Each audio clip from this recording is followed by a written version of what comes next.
Hi guys, for today's video, ito yung ulam namin. Tilapia. Ayan. Fresh pa yung tilapia namin guys. Oh. Ayan guys, prito. Wow, sarap.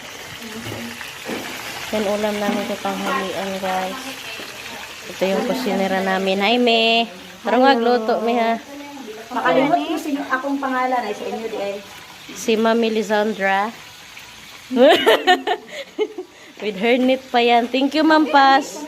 Sa her knit na pinadala mo sa amin. And also the blessing. Ayan pa. Maganda yung mga cleaners namin. Ayan o, cleaners. Subo dito, subo doon.